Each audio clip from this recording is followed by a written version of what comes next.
As many of you viewers know, the Mosin Nagant rifle is on the rise. No one can deny it. When they came in the country in the late 90s, early 2000s, they were a lot cheaper, but the demand has gone up. There's a newer generation coming in collecting these. They're most notably seen in video games and movies, such as Enemy at the Gates, where Vasily Zaitsev is seen carrying one, and he happens to be based on a true soldier from World War II who used one of these effectively with hundreds of confirmed kills.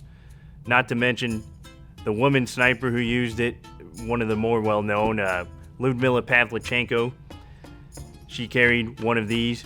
She's seen pictured with an SVT-40, but PU was used a lot more effectively throughout the war. She used one, and so did many others.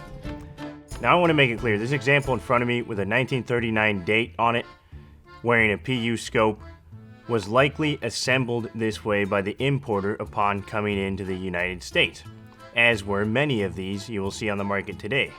Now that being said, it's still in PU sniper configuration and would still make a great gun for anybody who wants a PU sniper.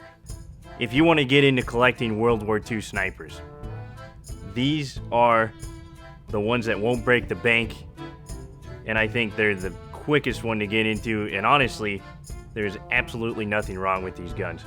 Just because they're a Mosin, some people kind of scoff at that because they used to be so cheap.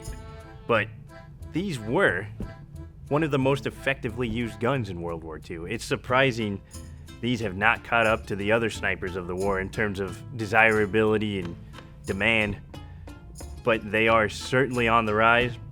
And if you want a gun that you can buy and possibly shoot tomorrow, these Mosin snipers are the way to go. They're super user-friendly. These 3.5 power scopes are easily adjustable.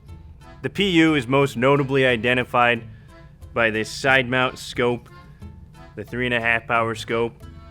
It has the bent bolt handle, and it's just a wonderful platform. I mean, it looks great, displays well. This one has likely a few battle scars. This is a 1939 dated example in front of me. This is early enough to have gone through the Battle of Stalingrad, for all we know. But a lot of these came in through the importers, as I mentioned. This one has an import mark, as do many of these. This attractive example in front of me still displays well, and it likely works just like it would have from day one, as do most of these Mosin Nagants. They were kind of considered the multi-tool of the war and never seemed to fail. If you want a chance to own this, it'll be offered for sale in our upcoming Sporting and Collector's sale in October.